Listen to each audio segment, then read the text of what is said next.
Hey everyone, welcome back for another deep dive. Yeah.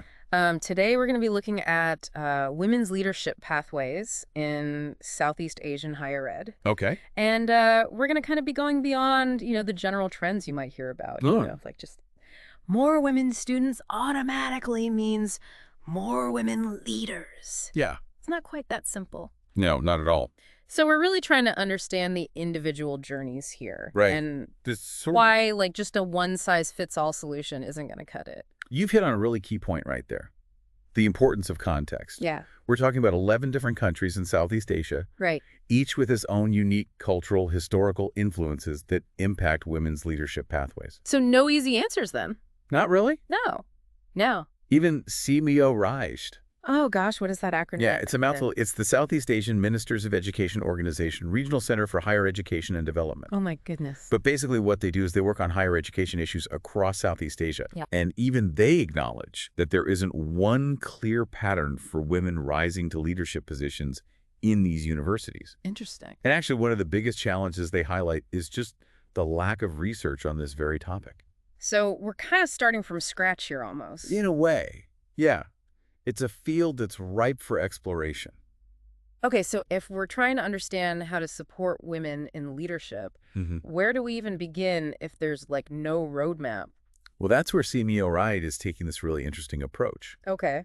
Instead of trying to force a one-size-fits-all solution, they're really focused on understanding the unique context of each country and institution. Okay. So it's much more about collective effort and learning, gathering insights from these diverse experiences rather than assuming we already have all the answers. So being humble in the face of all this variation. Absolutely. But when you say context, can you give me like a real life example of how that plays out? Absolutely. Yeah. So you've probably noticed that even with similar policies in place, some countries just struggle more with female leadership than others.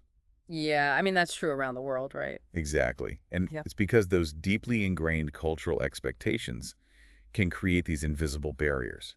Oh. For example, in some Southeast Asian societies, women are traditionally seen as caregivers and nurturers. Right. While leadership is associated with more masculine traits, Mm-hmm. these societal stereotypes then trickle down.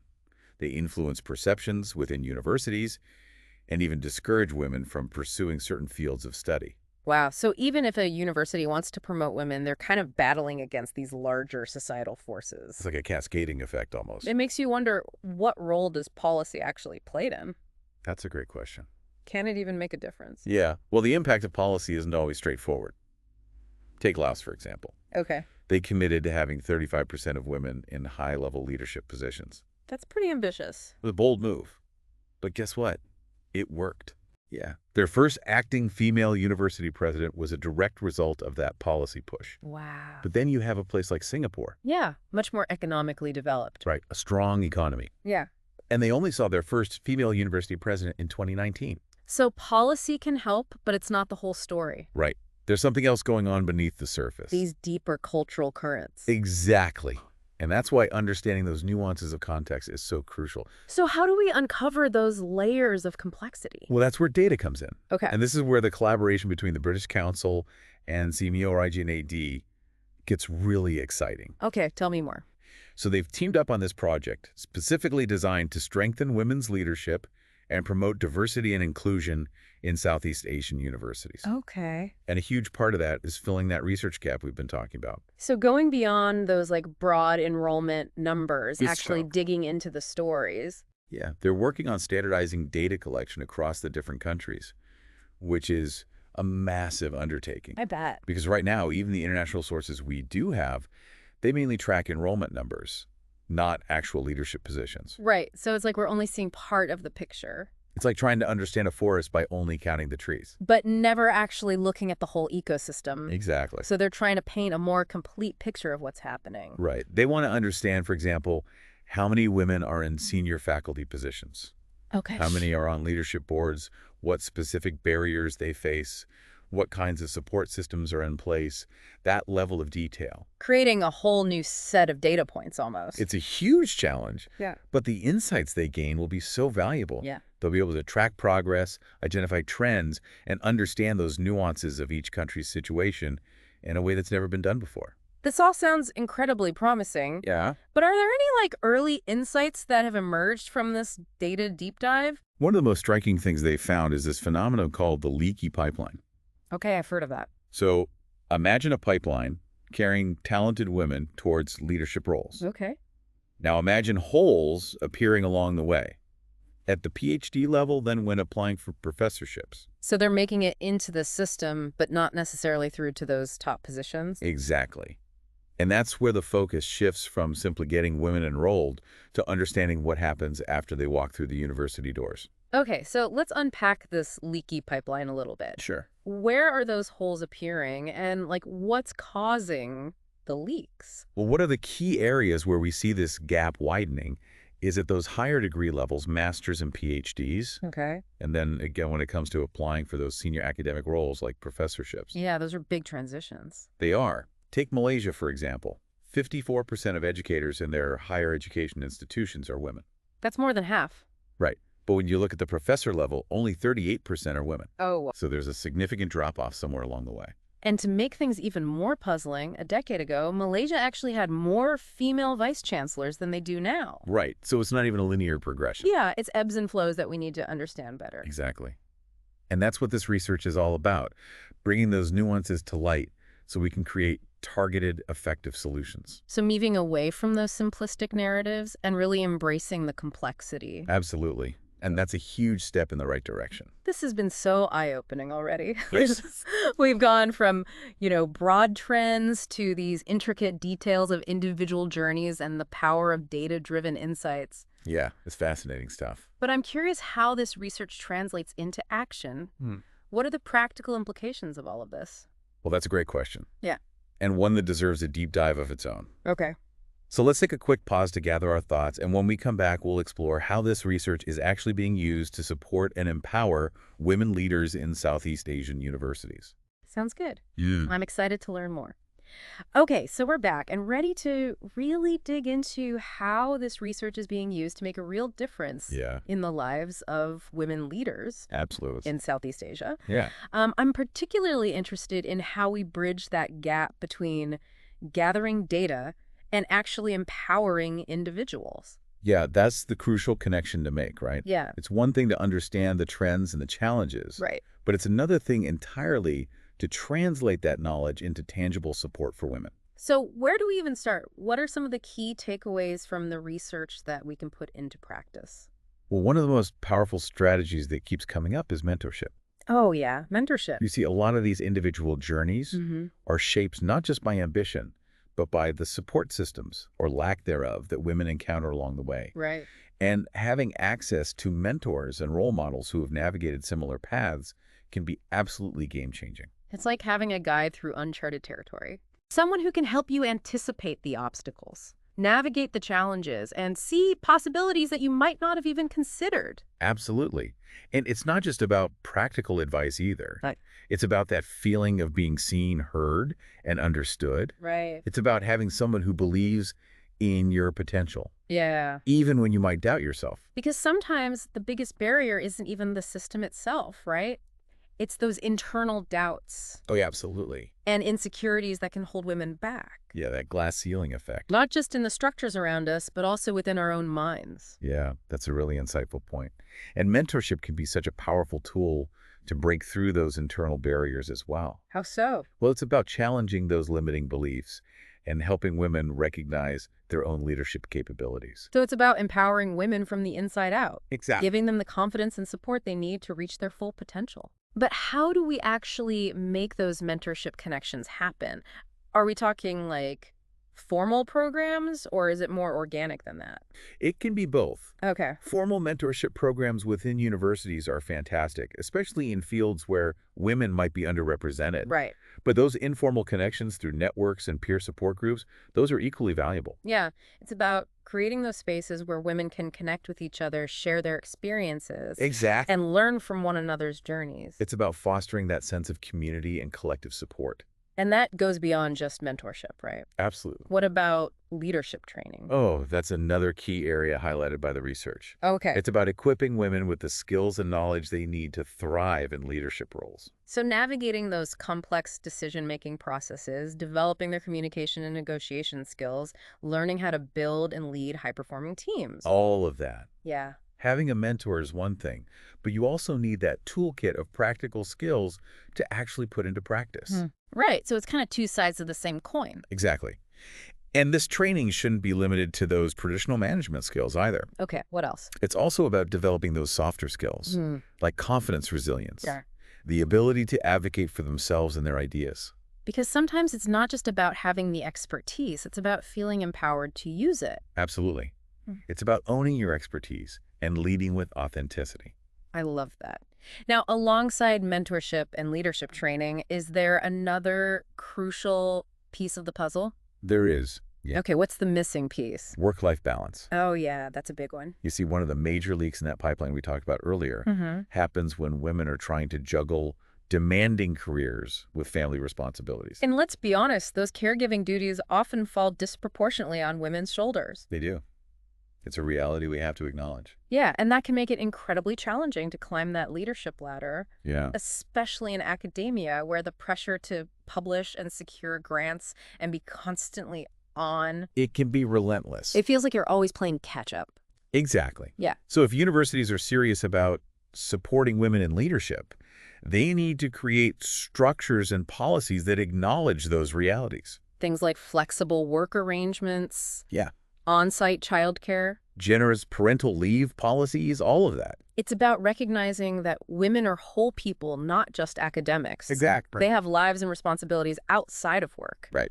And those need to be factored into the equation. Absolutely. If we want to create a truly supportive and sustainable environment for women leaders. You've hit the nail on the head. It's not just about ticking boxes or meeting quotas. Yeah. It's about creating a culture where women can truly thrive. Both personally and professionally. Exactly. It's about investing in the whole person, not just the resume.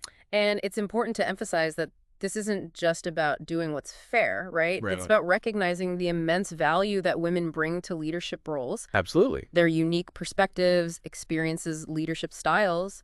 All of that can enrich the academic environment in profound ways. It's about diversity of thought, right? Having different voices and perspectives at the table, Leads to better decision-making. and ultimately a more vibrant and inclusive academic community. Precisely. When we have more women in leadership, we create a richer, more dynamic ecosystem. That better reflects the world around us. Exactly. I love that vision. A world where leadership is no longer defined by gender, Yeah. but by talent, passion, a commitment to making a difference. It's a beautiful vision. It feels like we're moving towards a future where those traditional barriers are finally starting to crumble. There's definitely a sense of momentum building around this issue, which is incredibly exciting. Yeah, and it's not just happening in isolation, right? No, this movement to support women in leadership is gaining traction across different sectors and regions of the world. That's inspiring to hear. I feel like a global wave of change is starting to swell. It really does. But with all this positive energy and progress, I'm curious, what are some of the challenges that remain? What are the obstacles that we still need to overcome?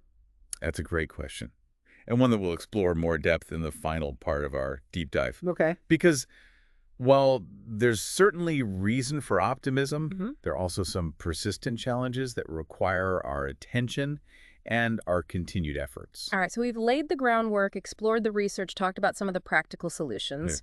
I'm ready to tackle those lingering challenges head on. Okay. But first, let's take a quick pause to gather our thoughts and prepare for the final stage of our exploration.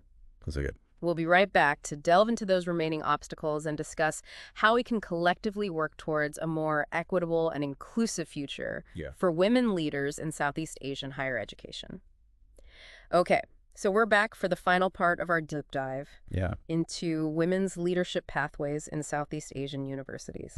We've uncovered some really fascinating insights so far. Yeah, definitely. From the importance of context and mentorship to those challenges of the leaky pipeline Right. and work-life balance. But I'm curious about those lingering obstacles that you mentioned earlier. Yeah, what are some of the roadblocks that are still in the way of achieving true equity?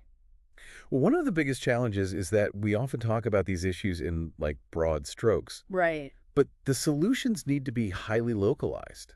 So it's not just about finding a magic formula Right. and applying it everywhere. Exactly. What works in one country or even one university might not be effective in another. We need to be much more tailored in our approach. Yeah, and that requires a deep understanding of those cultural, social, and political factors Yeah. that influence women's leadership journeys in each specific setting. Can you give me an example? Sure. Take Thailand, for example. Okay.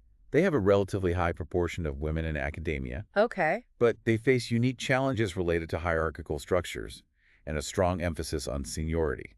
So even when there's a strong female presence in the system, Right. there can be other more subtle barriers at play Precisely. And those barriers can be harder to address. because they're so deeply embedded in the culture. Exactly. It's like those invisible threads that weave the fabric of a society, Yeah. influencing behaviors and expectations in ways that we might not even be consciously aware of. So we can't just focus on changing policies or implementing programs. Right. We need to address those underlying cultural norms and assumptions. That can perpetuate gender inequality. Exactly. So it's about shifting mindsets, not just structures. Absolutely. And that's where education and awareness raising come in.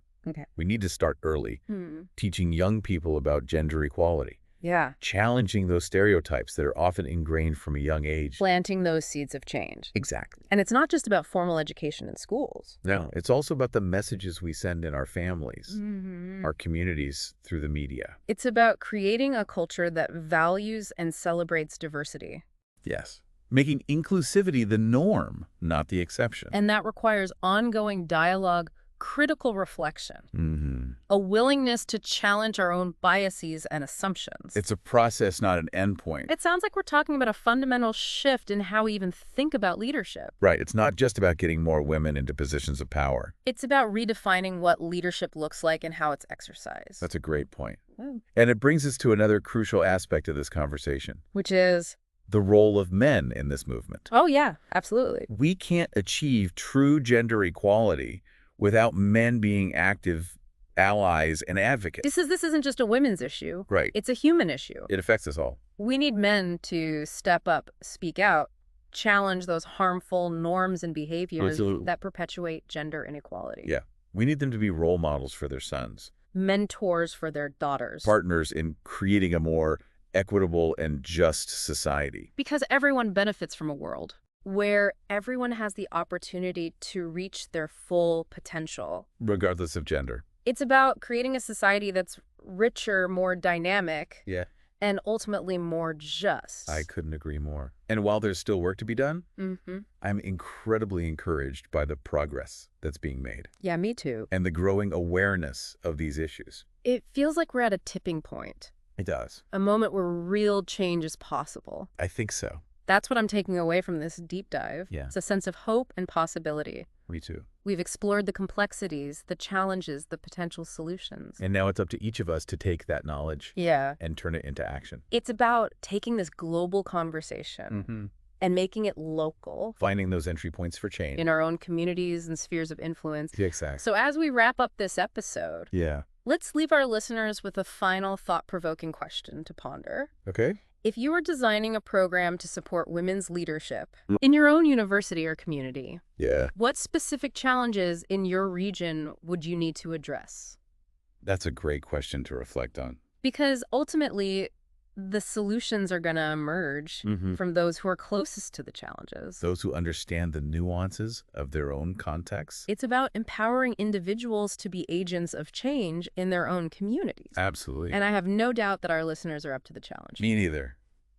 Thanks for joining us on this deep dive Yeah. into women's leadership in Southeast Asian universities. It's been an enlightening journey. And we hope it's inspired you to continue exploring these important issues. We'll see you next time for another deep dive into a fascinating topic. Yes? Until then, keep learning, keep questioning, and keep pushing for a more equitable and inclusive world.